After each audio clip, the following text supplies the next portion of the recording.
Tétouan.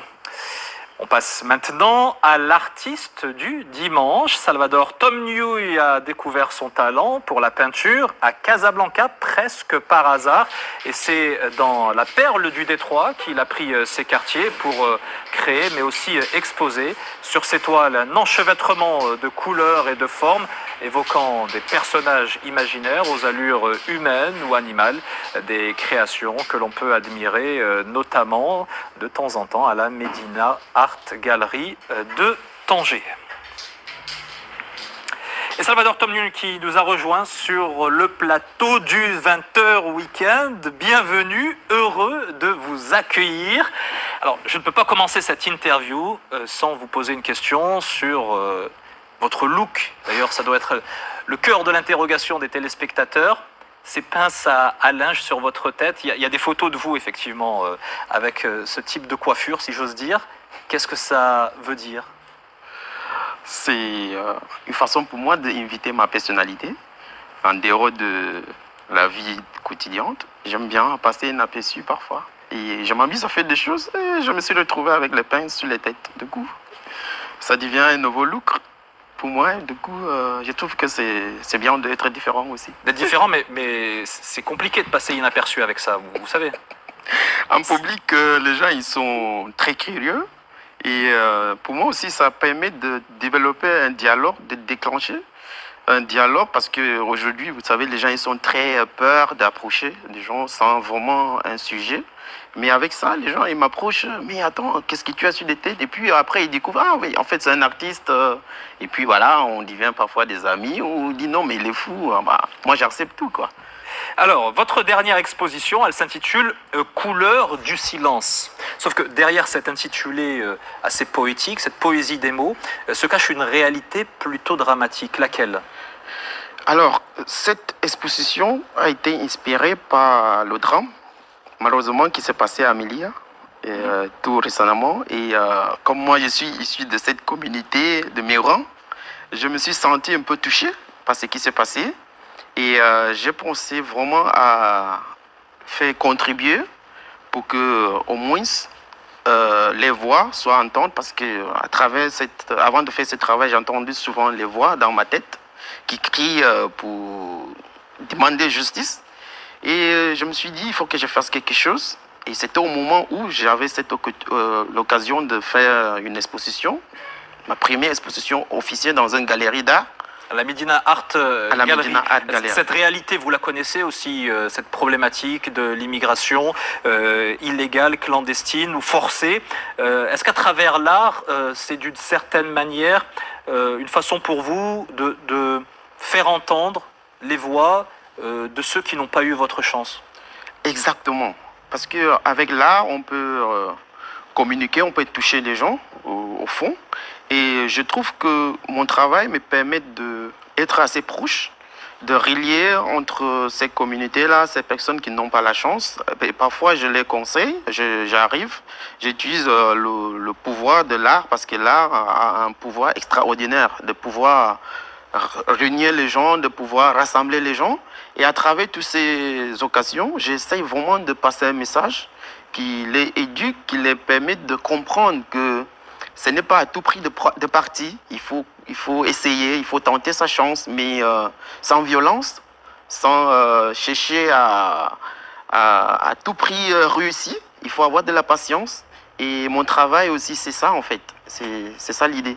Votre chance, vous l'avez saisie au Maroc. Vous êtes installé ici, dans votre seconde patrie depuis 7 ans maintenant. Votre périple a commencé à Casablanca. Et c'est là que vous avez eu la révélation sur votre talent d'artiste. Avant, vous étiez boxeur. Est-ce que c'est pour cela que, quand vous peignez, on a vu quelques images d'ailleurs au début pour la présentation de votre travail, vous vous comportez avec la toile un peu comme sur un ring ? Pour moi, quand je entre dans l'atelier pour transformer une toile à une œuvre d'art, je entre dans un ring de boxe qui n'a pas de limite, qui n'a pas de juge. De corde, ouais. Voilà, qui n'a pas non plus de referee. Je ne sais pas comment dire. Oui, le juge, absolument. Oui. L'arbitre. Et dans cette ring-là, je me trouve absolument dans un état incontrôlable. parce que c'est là que j'essaye vraiment de boxer face à moi, de transformer mes émotions dans une œuvre d'art. Et puis voilà, j'ai plein de boxeurs qui sont tout le temps prêts à défendre, à agir, parce que je suis tout le temps en mouvement, quoi.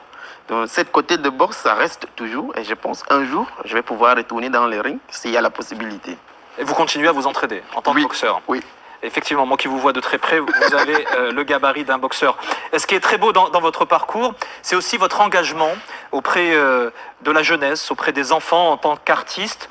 Qu'est-ce que vous cherchez à leur transmettre via la peinture? Je dirais d'abord qu'avec des enfants, on apprend.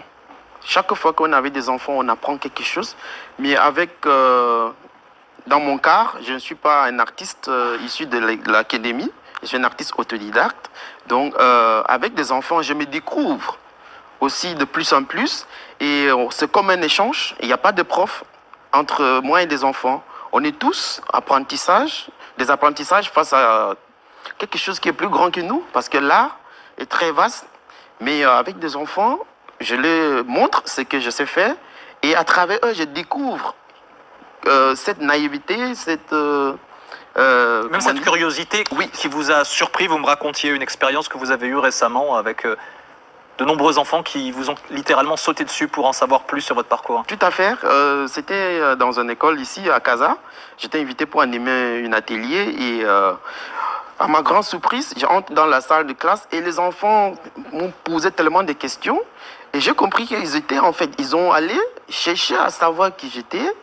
Et pour moi, ça m'a beaucoup encouragé d'aller de plus en plus vers des enfants. Je vais vous raconter un petit truc vite fait. Lors de mon exposition, on a reçu des enfants à Tanger, dans une école. Et il y a une qui a posé une question. Comment vous commencez à peindre?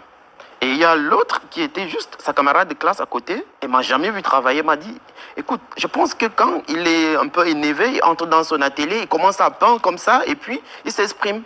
Et moi, c'est comme si c'était moi qui l'avais dit de répondre. Donc les enfants, ils comprennent là et ça, c'est magnifique. Absolument fabuleux. Dernière question qui n'a rien à voir avec l'art ou presque. On est en plein dans le mondial. Votre pays d'origine, le Cameroun, joue demain à 11h d'ailleurs pour la qualif contre la Serbie. Il a perdu 1-0 contre la Suisse avant de rencontrer quand même le Brésil vendredi prochain. Est-ce que vous allez suivre la rencontre? Le match, le foot avec moi, c'est un peu chat et chien. Parce que j'essaie d'éviter le chaos. Et avec le foot, il y a trop de surprises. Donc, pour ne pas avoir des surprises bizarres, je préfère ne pas regarder. Vous disiez que vous étiez trop émotionnel, ça. Il y a trop d'émotions. Oui, il y a trop d'émotions et ça peut parfois pousser à avoir des coups de poing avec ces AVC. Donc, je préfère ne pas regarder. Eh bien, écoutez, en tout cas, on sera de tout cœur aussi avec le Cameroun en tant que représentant à l'image du Maroc et du Sénégal de l'Afrique. Merci infiniment, Salvador Tom Ndiouye, d'avoir été avec nous sur le plateau du 20h Weekend. C'était absolument passionnant de vous écouter. Merci beaucoup et je suis vraiment honoré.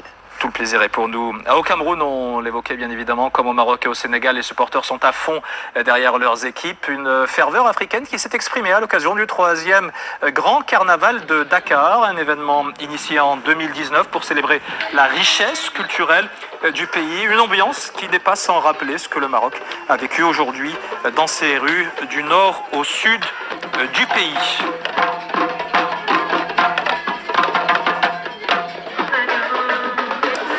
Là, il me reste à vous rappeler l'information principale de cette édition, la victoire magnifique des hommes de Walid Regragui face à la Belgique 2-0, un score tranchant qu'il faudra confirmer lors du dernier match des phases de poule jeudi prochain à 16h contre le Canada, déjà éliminé de la compétition. Dans un instant, que du sport suivi d'Al-Messaïa, présenté à 20h45 par Zakaria Abdelmjid. À 22h30, ne manquez pas votre magazine Sport Replay, présenté par Jian Jaouri. Pendant la semaine, c'est Salim Abnabou qui vous accompagne. On se retrouve vendredi prochain pour le 20h Weekend. Même heure, même endroit.